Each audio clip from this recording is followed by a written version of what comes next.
नमस्कार, मैं हूं राहुल ठाकुर।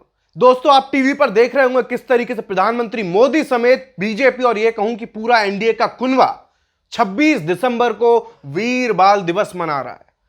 अटल जी की जयंती पर सुशासन दिवस मनाया गया, लेकिन उसी एनडीए के राज में, यानी कि बिहार की बात कर रहा हूं, नीतीश कुमार के राज में, जो खुद चुनाव से पहले चुनावी माहौल बनाने के लिए, वोट पाने के लिए, अगली बार फिर सत्ता हथियाने के लिए, कुर्सी पर फिर से काबिज होने के लिए प्रगति यात्रा निकाल रहे हैं। लेकिन उसी सूबे का भविष्य लाठियां खा रहा है। तस्वीरें आपको सन्न कर देंगी, हैरान कर देंगी, और मैं ये कहूं कि दिल दहला देंगी। आपको दुख होने लगेगा, पीड़ा होने लगेगी कि किस तरीके से इंसाफ, जो हक मांग रहा है युवा, और उसे उसके बदले में किस तरीके से मारा जा रहा है, पीटा जा रहा है, घसीटा जा रहा है, जैसे ये कोई देशद्रोही हो, आतंकवादी हो, या कोई उग्रवादी हो, या कोई गुंडे माफिया हो। इस तरह का बर्ताव इनके साथ में हो रहा है। ये दो तस्वीरें सोशल मीडिया पर वायरल हो रही हैं और लगातार नीतीश कुमार की तरफ उंगलियां उठ रही हैं। पूरी कहानी आपको समझाऊंगा, लेकिन सबसे पहले मैं दिखाना चाहता हूं ये तस्वीर जो सोशल मीडिया पर वायरल हो रही है। देखिए, पुलिस वाले आ रहे हैं और वहां पर युवा जो धरने पर बैठे हैं ऐसे हाथ जोड़े हुए हैं, लेकिन उसके बाद लाठी उठाई जाती है। और देखिए, तस्वीरें फिर बाकी सब कुछ बयान कर रही हैं किस तरीके से ना आओ देख रहे हैं ना ताओ। सामने युवक है, युवती है, सबको एक डंडे से लगातार मारना, पीटना, घसीटना, खदेड़ना शुरू कर दिया जाता है।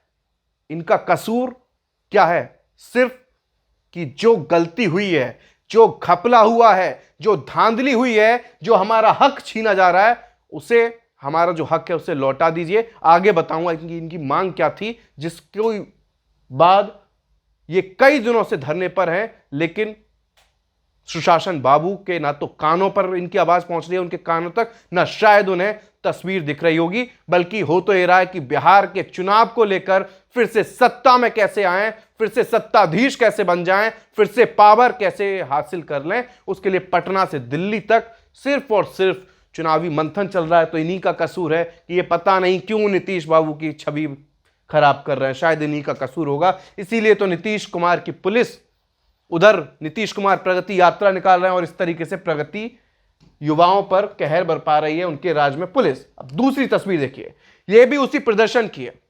दोनों तस्वीरें 25 दिसंबर की हैं, लेकिन अब इन तस्वीरों पर सवाल खड़े हो रहे हैं। राहुल गांधी से लेकर तेजस्वी यादव से लेकर पूरे देश भर में विपक्ष के जो नेता हैं, वो सीधे सीधे युवाओं के हक में आ चुके हैं, युवाओं के साथ आ चुके हैं और कह रहे हैं कि अब लड़ाई आर पार की होगी। वो सब कुछ आपको आगे बताऊंगा, लेकिन देखिए, ये आपको इन तस्वीरों में ये सब पुरुष पुलिसकर्मी हैं। ये जो अभी तस्वीर गई है, वो तस्वीर सबसे खास है। इसको मैं आपको फिर से दिखाना चाहूंगा कि इस तस्वीर में जो जिस तरह से हो रहा है, जरा वो देखिए।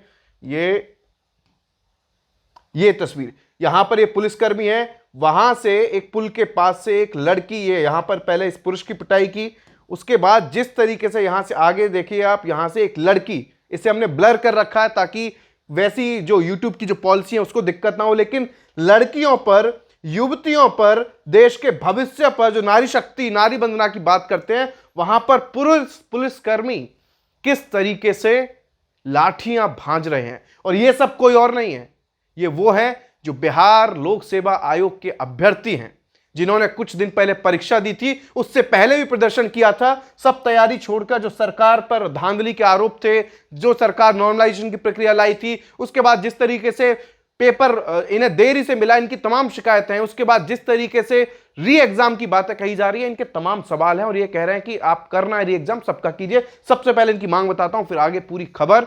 दरअसल 6 दिसंबर को पहले ये नॉर्मलाइजेशन के खिलाफ सड़क पर उतरे थे। 13 दिसंबर को इनकी परीक्षा हुई। तब जो बिहार लोक सेवा आयोग के चेयरमैन, उन्होंने कहा कि सब अफवाह है, नॉर्मलाइजेशन की जैसी कोई बात नहीं है, 70वीं जो परीक्षा होने वाली है उसमें। उसके बाद 13 दिसंबर को इन्होंने एग्जाम दिया, परीक्षा दी, लेकिन बापू एग्जाम सेंटर में हंगामा हो गया। हंगामे की वजह जो हमें छात्रों ने बताया कि 11:55 पर पेपर मिल जाना चाहिए था, 12 बजे से परीक्षा शुरू होनी थी, लेकिन 12:30 तक इस सेंटर पर, ये जो बापू एग्जाम सेंटर है, यहां पर किसी तरह का कोई पेपर आधे घंटे तक नहीं दिया गया। और इतना ही नहीं, छात्रों ने तो यह भी कहा कि कई सेंटर पर वीआईपी ट्रीटमेंट दिया जा रहा था कुछ अभ्यर्थी को, यानी कि सीधे सीधे धांधली, सीधे सीधे लाखों छात्रों के भविष्य के साथ मजाक, और ये कहें कि एक तरीके से उनके साथ बेईमानी, जिसके बाद खुद जो प्रशासन है उसने मान लिया कि हाँ बापू एग्जाम सेंटर पर कोई दिक्कत, किसी तरह की धांधली हुई है, जिसके बाद परीक्षा को रद्द किया गया क्योंकि वहां शिकायत थी कि पेपर देरी से मिला है। वहां परीक्षा रद्द कर दी गई। अब 17 दिसंबर को बताया गया कि ये जो छात्र हैं फिर से धरने पर आ गए और एक बार फिर से अब इन अभ्यर्थियों की मांग है, जो बीपीएससी यानी बिहार लोक सेवा आयोग की तरफ से कहा गया कि हम 4 जनवरी को री एग्जाम करा लेंगे, लेकिन उसको लेकर इन छात्रों के, इन अभ्यर्थियों के, इन युवाओं के तमाम सवाल हैं जो बिल्कुल जायज है। उनका कहना है कि सबसे पहले अगर कहीं भी गड़बड़ी हुई है या परीक्षा देरी से मिला है जो परीक्षा पेपर है, तो पूरी की पूरी परीक्षा रद्द करनी चाहिए, इनकी ये है। दूसरा है इनका जो मांग है वो ये है कि एक परीक्षा हो, एक परिणाम हो, ताकि सभी अभ्यर्थियों के साथ न्याय हो। ऐसा ना हो, क्योंकि जो दलीलें दी जा रही हैं, सबसे बड़ा सवाल कि अगर जो एग्जाम लीक होने की खबरें हैं या जो एग्जाम देरी से मिला वो कई अभ्यर्थियों तक पहुंच चुका है, जो बाकी सेंटर्स के जो अभ्यर्थी हैं वो एग्जाम दे चुके हैं, तो क्या वो उसी परीक्षा वही प्रश्न होंगे? जाहिर सी बात है नहीं होंगे। अलग प्रश्न पत्र तैयार होगा, अलग सेट तैयार होगा। तो इनकी मांग है कि ये तो फिर एक तरीके से नॉर्मलाइजेशन हो गया। तो इनका कहना है कि अगर उन्हीं अभ्यर्थियों को जो 10 से 12,000 हो सकते हैं, 15,000 हो सकते हैं, उनको फिर अलग एग्जाम क्यों देना पड़ेगा? क्यों ना फिर से जो पूरी परीक्षा है फिर से सभी अभ्यर्थी दोबारा परीक्षा दें, यानी कि री एग्जाम कराना है तो सब जो लाखों अभ्यर्थी हैं वो एक साथ परीक्षा दें, ना कि सिर्फ जो बापूधाम जहां से गड़बड़ी की बात सामने आई थी, किसी परेशानी की बात सामने आई थी, पेपर देरी से बांटने की बात सामने आई थी। तो इन छात्रों की मांग है कि री एग्जाम कराना है तो सबका कराओ, सिर्फ उन चुनिंदा जो 12,000 या 10,000 हो सकते हैं उनका ही नहीं, जिसमें इन्हें गड़बड़ी की आशंका भी है कि मान लीजिए उनका जो प्रश्न है जो 4 जनवरी को देंगे वो आसान आ गया या कठिन आ गया, तो ये तो सीधे सीधे नाइंसाफी होगी। ये इन बीपीएससी अभ्यर्थियों की मांग है, जिसके समाधान के बजाय इन पर लाठियां बरस रही हैं। राहुल गांधी नेता विपक्ष, उन्होंने भी इस मुद्दे को उठा दिया है। सोशल मीडिया एक्सपर्ट उन्होंने लिखा है कि मैंने संसद में पहले ही कहा था कि जिस तरह एकलव्य का अंगूठा कटवाया गया था उसी तरह पेपर लीक करवाकर युवाओं का अंगूठा काटा जाता है। इसका ताजा उदाहरण बिहार है। बीपीएससी अभ्यर्थी पेपर लीक के खिलाफ आवाज उठा रहे हैं और एग्जाम को रद्द करने की मांग कर रहे हैं, लेकिन एनडीए की सरकार अपनी नाकामी को छिपाने के लिए उल्टा छात्रों पर ही लाठीचार्ज करवा रही है। ये बहुत शर्मनाक, निंदनीय है। छात्रों के भविष्य के साथ खिलवाड़ बर्दाश्त नहीं किया जाएगा। हम उनके साथ हैं और उन्हें न्याय दिलाने के लिए लड़ेंगे।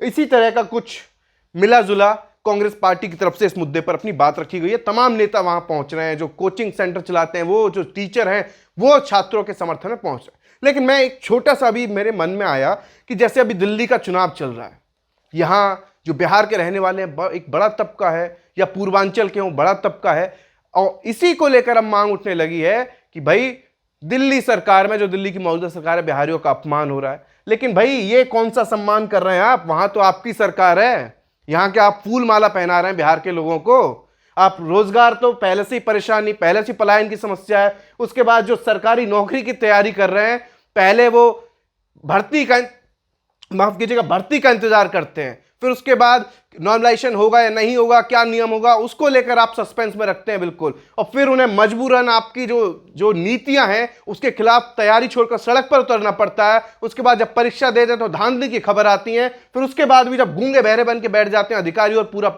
शासन प्रशासन, तब उन्हें सड़कों पर उतरना पड़ता है, फिर लाठी खानी पड़ती है। तो आप कौन सा सम्मान दे रहे भाई? और यही बात जब आप बिहार से अलग दूसरे राज्यों में जब चुनाव होंगे, वहां निकलेंगे दौरों पर, रैलियों में निकलेंगे, तो कहेंगे कि यहां की सरकार ने बिहार के लोगों का अपमान किया, यहां की सरकार ने, इस पार्टी ने बिहार के लोगों का अपमान किया। तो भाई आप कौन सा सम्मान कर रहे हैं?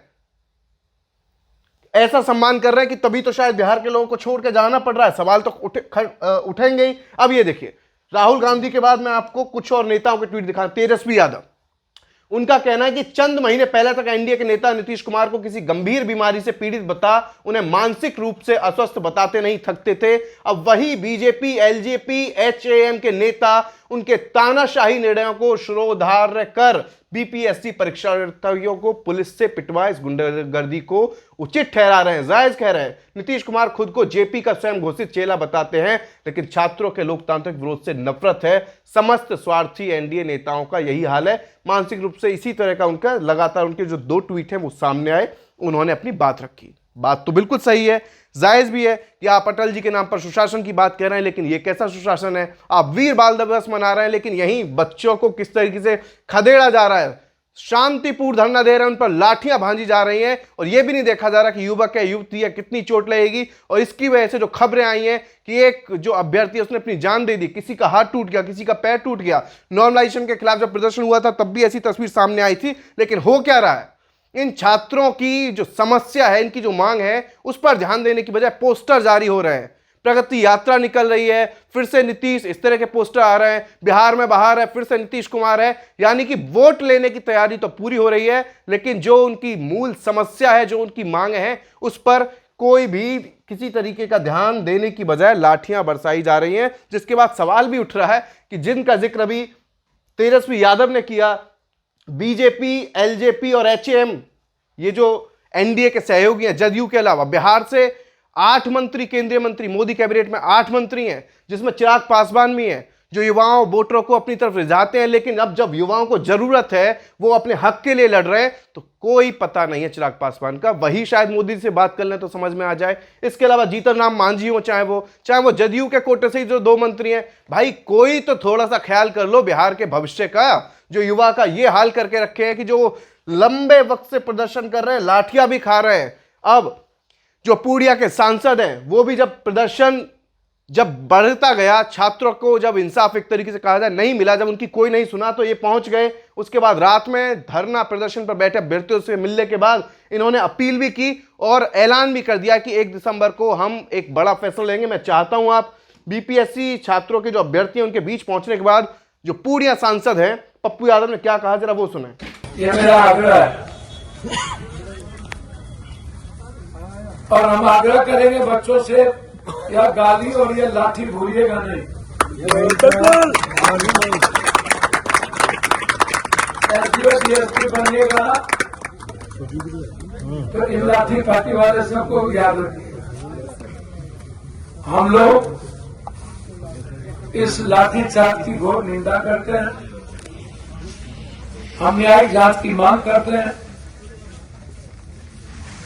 पुनः इस बीपीएससी में हुए धांधली के खिलाफ हाईकोर्ट की बेंच से हम मांग करते हैं कि उसकी जांच हो,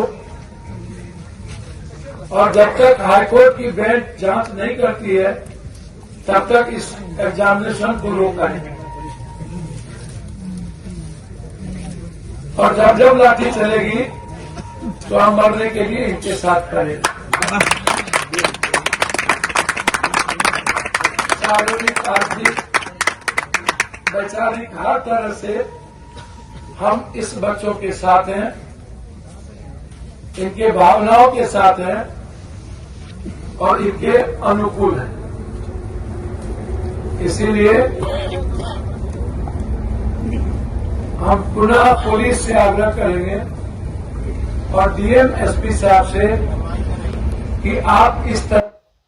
तो ये पप्पू यादव वहां समर्थन में जब पहुंचे, उसके बाद उन्होंने रात 12:33 पर ट्वीट भी किया कि जब जब छात्रों पर लाठी गोली चलेगी, पप्पू यादव उनके लिए सर्वस्व न्यौछावर कर लड़ेगा, हर कीमत पर छात्रों की भावनाओं के साथ बीपीएससी की परीक्षा कैंसिल कर दोबारा एग्जाम हो, इन्होंने मांग की। लेकिन ना सिर्फ बिहार में, आपने कुछ वक्त पहले उत्तर प्रदेश की योगी सरकार में भी किस तरीके से छात्रों पर लाठियां बरसी थी, वो भी नॉर्मलाइजेशन का विरोध कर रहे थे। फिर बाद में बैकफुट पर आना पड़ा था, सरकार को झुकना पड़ा था, क्योंकि युवाओं ने एक तरीके से मोर्चा खोल दिया था। लेकिन सबसे बड़ा सवाल है कि पहले आप कहते थे कि 2 करोड़ नौकरी देंगे। अरे नौकरी कम है, लेकिन उसे तो ठीक से करा लीजिए। अब लोग तो ये कहने लगे एक देश एक चुनाव को लेकर उपलब्धि गिना रहे हैं, लेकिन एक दिन में एक परीक्षा तो होती नहीं है। परीक्षा हो भी जाए तो किस तरीके से धांधली होती है। अब तक ना जाने कितने पेपर लीक हो गए। बिहार में इससे पहले नीट के जो एग्जाम था वो उसको लीक की खबर आई थी। तमाम ऐसी खबरें आती रहती हैं।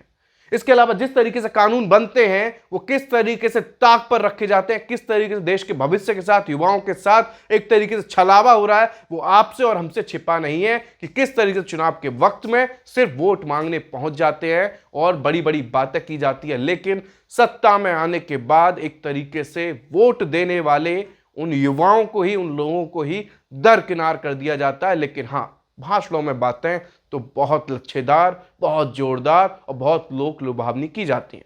फिलहाल इस वीडियो को यहीं खत्म करूंगा, लेकिन जो आपकी इस बारे में राय है, किस तरीके से सुशासन बाबू के बारे में, और हां एक बात और ये कहते हैं, अगर नीतीश कुमार जी को लग रहा होता कि उनकी सरकार में कुछ गड़बड़ है, जैसा कि वो कह के हमेशा पलटी मारते हैं, कभी इधर बीजेपी के साथ कभी आरजेडी के साथ, तो वो तुरंत पलटी मार देते हैं। लेकिन इन छात्रों की समस्या है, छात्र प्रदर्शन दे रहे हैं, लाठियां खा रहे हैं, उनकी समस्या, उनकी गड़बड़ी शायद उनको नजर नहीं आ रही है। खैर, अपना जो फीडबैक है, अपनी जो राय है, कमेंट बॉक्स में जरूर बताएं। फिलहाल इस वीडियो में इतना ही। नमस्कार।